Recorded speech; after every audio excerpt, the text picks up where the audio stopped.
Bien, retomamos este curso bíblico dedicado al Evangelio según San Mateo. En mi presentación, ustedes ahí ven, pertenezco a la Orden de los Frailes Menores Conventuales. Les decía que en esta presentación seguiré la estructura y el contenido del reconocido biblista y teólogo italiano Don Claudio Doglio en el Evangelio según San Mateo. Ahí lo ven online, Bible Claret.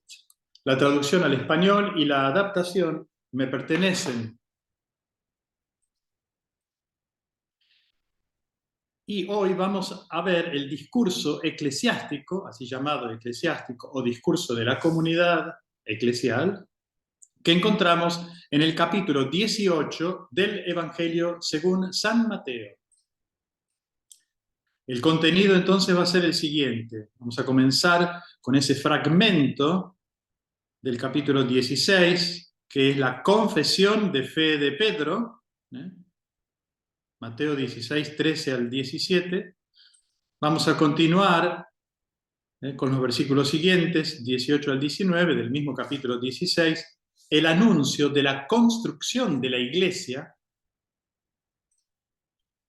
En tercer lugar, vamos a hacer mención a los anuncios de la pasión. Son 3 anuncios, en 16, 21, en 17, 22 y en el capítulo 20, versículos 17 al 19. Y finalmente vamos a entrar entonces en el tema central de hoy, que es el discurso eclesiástico de Mateo capítulo 18. Dejo de compartir pantalla y vamos al texto. En Cesarea de Filipo, Jesús cuestiona a sus discípulos sobre las opiniones que circulan sobre su persona. Cesarea de Filipo está en el extranjero, con respecto al territorio clásico de Israel. De hecho, el evangelista Mateo ha contado este movimiento con el que Jesús se aleja de la tierra de Israel y se mueve hacia el norte, a una región de paganos. Es una especie de ruptura con la antigua estructura de Israel. Y en Cesarea de Filipo, Jesús promete construir su iglesia. En el capítulo 16, casi en el centro del Evangelio de Mateo, el evangelista presenta este hecho importante. También los otros sinópticos describen la profesión de fe de Pedro, pero es sobre todo Mateo el que le da particular importancia a este evento. Pedro reconoce que Jesús es el Cristo, el Hijo del Dios viviente. En el texto de Marcos o Lucas, esta profesión de fe es mucho más simple.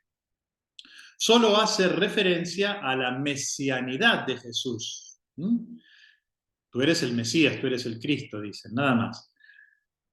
En cambio, Mateo quiso colocar en el centro, en este momento importante, la completa profesión de fe cristiana. Jesús es el Cristo, pero también es el Hijo de Dios.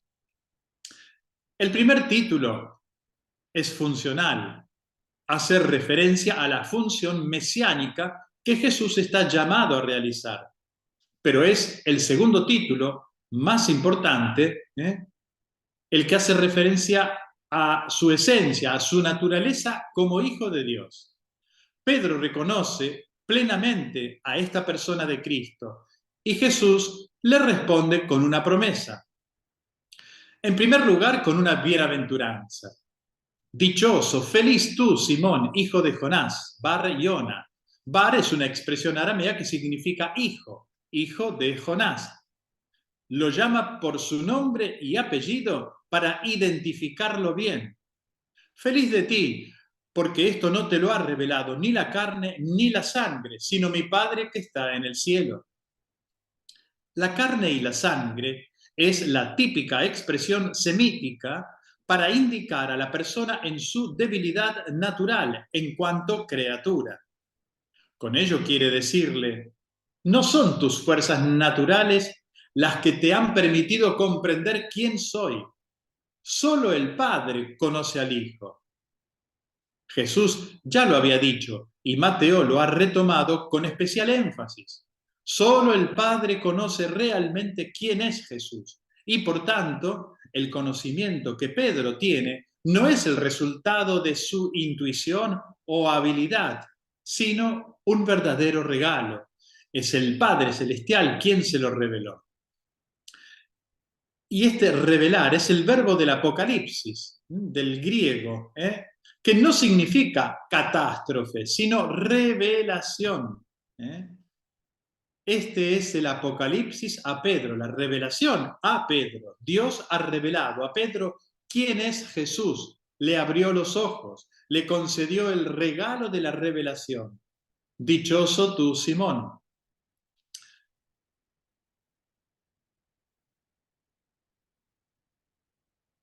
Y le da una autoridad. Lo llama Petros, en griego, que está muy ligado al término Petra, que no significa piedra sino roca, que es el nombre usado por Jesús en arameo y mantenido solo por Pablo. También aparece en el Evangelio de Juan, te llamarás Cefas. Entonces decíamos que Jesús le hace una promesa, le hace una promesa, le da una autoridad, lo llama Petros, en griego, que significa Pedro, que está muy ligado al término Petra, que no significa, como decíamos, piedra, sino roca. Lo que pasa es que la asonancia con la lengua española nos hace pensar que Petra es piedra. No, significa roca. Los griegos usaban otro término para decir piedra, lithos, lithos. Aquí dice Petra, roca. El texto de Mateo 16, 18 dice así: pues yo te digo que tú eres Pedro, y sobre esta roca edificaré mi iglesia. Petros es un nombre creado por Jesús, un sobrenombre vinculado a una iniciativa de Jesús. El término griego Petros no se usaba como nombre de persona antes que Jesús llamara así al jefe de los apóstoles para simbolizar su papel en la fundación de la iglesia. Pero su correspondiente arameo kefa, piedra, está atestiguado por lo menos una vez en un documento de Elefantina en el 416 a.C. Uno dice, ¿dónde queda Elefantina? Es una isla que se encuentra hacia el sur de Egipto, en la parte sur, una isla del río Nilo, donde había una comunidad judía y también una comunidad que hablaba el arameo. Les decía que en Juan 1:42 podemos leer que Jesús, fijando en Pedro la mirada, le dice: tú eres Simón, el hijo de Juan, tú te llamarás Kefas, que traducido significa Pedro. Continúa diciendo Jesús: y sobre esta roca edificaré mi iglesia. Del nombre de la roca, Jesús saca la imagen para dar un sobrenombre, un nuevo nombre al discípulo. Lo caracteriza como rocoso, sólido, característica típica de la fe, porque la fe es solidez, no opinión, sino un fundamento sólido y estable sobre el cual se puede construir una vida. El hombre inteligente, nos decía Mateo, ¿se acuerdan al final del discurso de la montaña, en capítulo 7, al final del capítulo 7? El hombre inteligente construye sobre roca. Llama la atención que el texto de Mateo 16, 18 no diga explícitamente que Jesús sea la roca, tampoco que Pedro sea la roca. Sin embargo, dice claramente que Jesús es quien edifica, quien construye a su iglesia, subrayo el adjetivo posesivo. Su iglesia es la iglesia de Jesús. Esta iglesia que Jesús edifica, esta su iglesia, lo hace sobre la fe sólida de Pedro, quien constituye, podríamos decir nosotros, la primera piedra, el primer ladrillo de esta edificación. A partir de ese momento, a partir de este hombre, en cuanto hombre de fe, Jesús se compromete a construir una comunidad.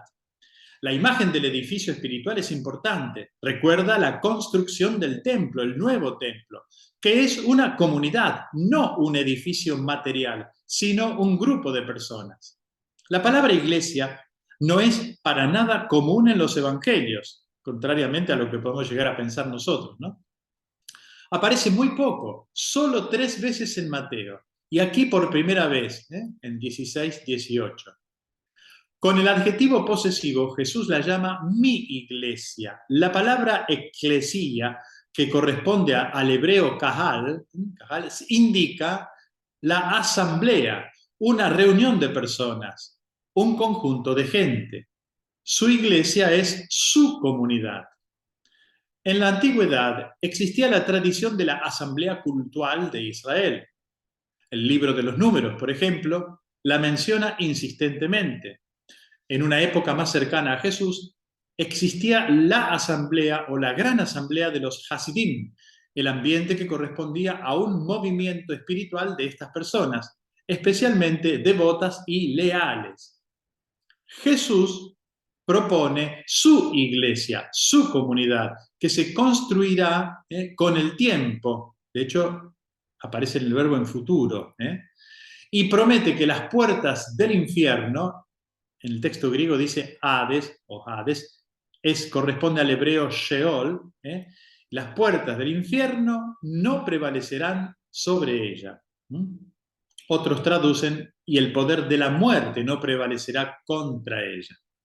En esta formulación encontramos muchos elementos típicamente semíticos, por lo tanto arcaicos, de una tradición antigua y vinculados a las mismas palabras de Jesús, con imágenes originales. Las puertas del infierno son el símbolo de la fuerza de la muerte. No prevalecerá sobre la comunidad que Jesús construirá. Y frente a todo tipo de potencia que intente destruirla, es decir, la muerte misma. Se trata de una comunidad que resistirá la ruina de la muerte. Jesús continúa con la promesa.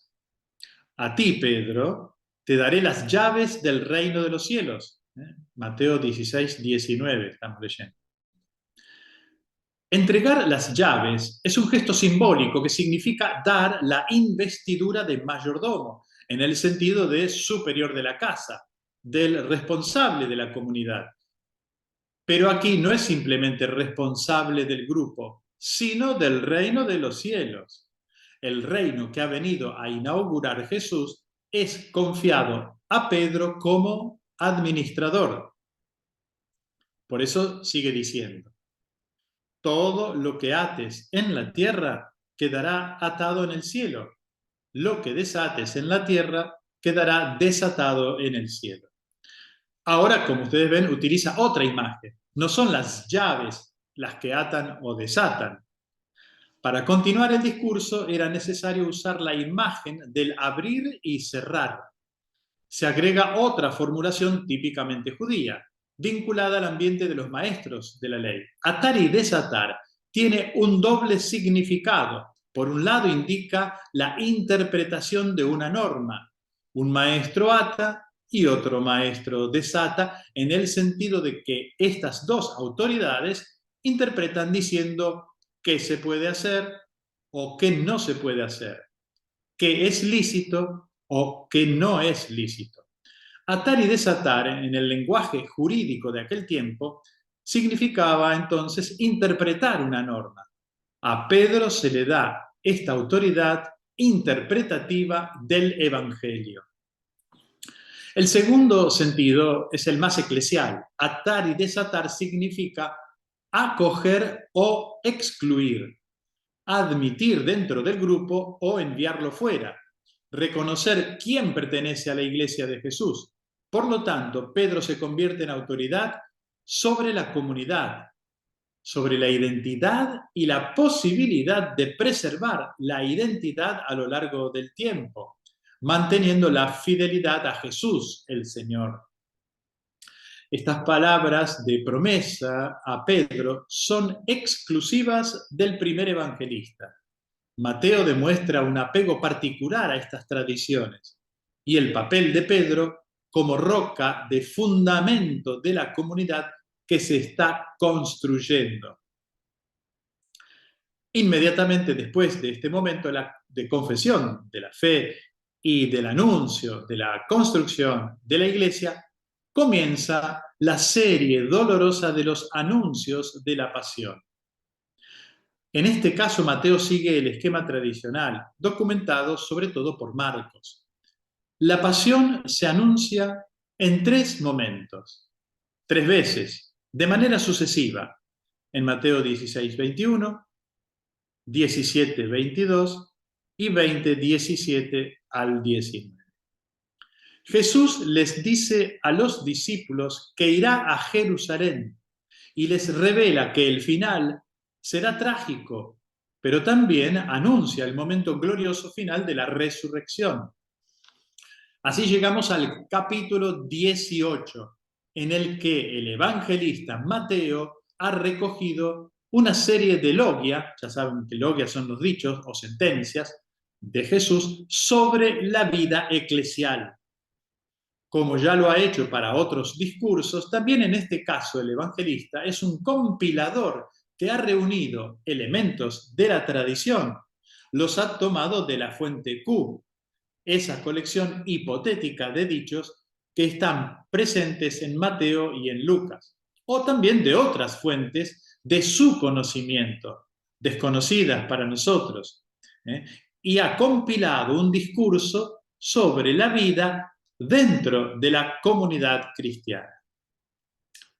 Recordamos que la estructura general del Evangelio, según San Mateo, está marcada por 5 grandes discursos. El primero, el discurso programático de la montaña, se vincula con el último, llamado discurso escatológico. El segundo, recordarán ustedes, es el de la misión, en el capítulo 10, que se vincula con el cuarto, que es este que estamos viendo del capítulo 18 sobre la iglesia. Así presenta el evangelista las 2 perspectivas para ver la iglesia, hacia afuera, en la misión, o hacia adentro de sí misma, dentro de la comunidad eclesial. En el centro de estos 5 grandes discursos encontramos el discurso parabólico en el capítulo 13. Es el de las parábolas que comunican el misterio del reino de Dios. Pero volvamos al capítulo 18. Aquí el evangelista Mateo recoge las enseñanzas de Jesús sobre la vida dentro de la iglesia. Presenta algunos dichos sobre la humildad. Mateo 18, 1 al 10. Los discípulos no deben pensar que son más grandes, ni planear una carrera de superioridad respecto a los demás. Deben estar abiertos a los pequeños, valorar a los pequeños, a los débiles, a los que no cuentan. Se les advierte seriamente sobre el escándalo, o sea, el peligro de hacer caer, de arruinar a personas débiles en la fe. Entiende por pequeños no a los de baja estatura o de poca edad, sino a las personas débiles, frágiles, con pocas capacidades, factibles de ser dañados. Si los inteligentes, los que han sido formados en la escuela de los escribas de Mateo, entienden bien cómo es la ley evangélica y la forma de interpretarla, entonces es necesario que ayuden y respeten el camino de las personas débiles, que tienen más dificultades para entender. Nadie debe perderse. El Padre no quiere que nadie se pierda. Y así, en este contexto, Mateo coloca la parábola de la oveja perdida. Ya ven, siempre dentro del capítulo 18, versículos 11 al 14. Ligeramente diferente de cómo la presenta Lucas. Por ejemplo, cambia un verbo. No es la oveja perdida, sino descarriada. Es solo un matiz, pero es significativo. Para Lucas se trata de una persona completamente perdida, arruinada, alejada. En cambio, para Mateo es un hermano que está equivocándose de camino, que se está descarrilando, diríamos. La tarea de ir a buscar al hermano que está tomando un mal camino y es probable que se pierda, es confiada a los discípulos. Versículos 15 al 17. De hecho, inmediatamente después de la parábola de la oveja perdida, Mateo narra la enseñanza sobre la corrección fraterna. Si tu hermano comete un pecado, ve y corrígelo en privado. Es la forma de buscar a la oveja descarriada, de ayudarla a recuperar el camino seguro e insistir nuevamente con respeto también, ¿no? Se toma 2 o 3 testigos, si él no te escucha. Esto está en el versículo 16. Y si se niega a hacerles caso, dilo a la comunidad. Versículo 17. Aquí aparece nuevamente la palabra eclesía. En este caso, ni siquiera se ha traducido como iglesia, sino como comunidad. En el capítulo 16 se traduce como iglesia, con mayúscula. En este contexto es traducido como comunidad, escrita en minúscula, pero el concepto es el mismo. Se utiliza la misma palabra original. Si no hace caso, informa a la comunidad. Y si no hace caso a la comunidad, considéralo un pagano o un recaudador de impuestos. Estos son los otros dos casos donde aparece la palabra eclesía. Estemos atentos porque tenemos que leer estas palabras desde la perspectiva evangélica. El pagano o el recaudador de impuestos no son los descartados, los elementos negativos que hay que tirar fuera y despreciar. Mateo fue un recaudador de impuestos. El pagano es el destinatario de la predicación evangélica. Ellos son aquellos a los cuales el Señor quiere salvar. Ha venido para salvarlos. Por tanto, la competencia de atar y desatar, es decir, de reconocer que una persona ya no está en la comunidad, no significa expulsarla con desprecio y olvidarla, sino que significa hacerle comprender que debe comenzar de nuevo, debe comenzar nuevamente su proceso de salvación. San Juan Crisóstomo, padre de la Iglesia, comenta lo siguiente: considéralo un pagano o un recaudador de impuestos, con una simple broma muy explicativa. Sea para ti como la pupila de tus ojos. Es una persona que merece aún más atención, necesita afecto y la oración para que se pueda recuperar la situación de la que había salido. E inmediatamente después, en el versículo 18, encontramos que la misma promesa hecha a Pedro solamente, ¿se acuerdan? En el capítulo 16, ahora se extiende a todos los discípulos, versículo 18. Les aseguro que lo que ustedes aten en la tierra quedará atado en el cielo, y lo que desaten en la tierra quedará desatado en el cielo. Reconocemos bien, en este contexto, que atar y desatar se entiende en el sentido de mantener a esta persona dentro de la comunidad o considerarla fuera. Y en esta perspectiva también entendemos lo que se agrega después. Si 2 de ustedes se ponen de acuerdo en la tierra para pedir algo, mi Padre del cielo se lo concederá. Versículo 19.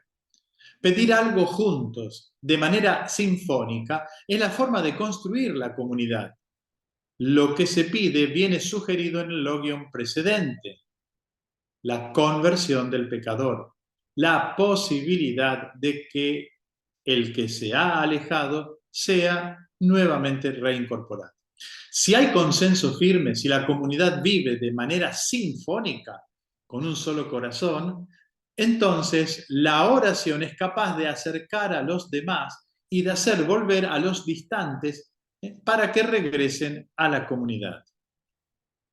Donde hay 2 o 3 reunidos en mi nombre, allí estoy yo en medio de ellos. Versículo 20. No banalicemos esta frase. No es suficiente estar a la sombra de un campanario para unirse en el nombre de Jesús. No son las reuniones que hacemos en la parroquia. Estar unidos en el nombre de Jesús significa ser uno con Él. Significa que 2 o 3 personas están profundamente unidas a Jesús y entre ellas hay una comunidad auténtica, verdadera, de afecto, de relación, de colaboración, de amistad. Allí donde hay una pequeña comunidad verdaderamente unida a Jesús, Él está en el medio. El centro de la iglesia es Jesús. Todo gira en torno a Él. Todo está en función de Él. Él es el centro de la comunidad porque es el centro del corazón de cada uno. Y de este Jesús que está en el centro deriva la fuerza para crear buenas relaciones, comenzando con el perdón de las ofensas. ¿Cuántas veces tengo que perdonar? Pregunta Pedro, el versículo 21. Y cree exagerar diciendo 7 veces. Cree que es muy generoso. Pero Jesús lo multiplica para decir un número infinito de veces. 70 veces 7 en el versículo 22. El perdón, nos lo dice la parábola de los versículos 23 al 24, el perdón se concede al principio por la misericordia de Dios. Pero es el cristiano perdonado quien tiene la oportunidad de hacer como su Señor, es decir, de perdonar. Si el cristiano perdonado no ejerce el perdón, corre el riesgo de perder lo que se le ha dado. Así concluye el discurso eclesial, con el peligro de perder el perdón de Dios si no lo ejercemos, si no lo vivimos como nuestro Padre Celestial, tal como dice el versículo 35. Fin de la presentación.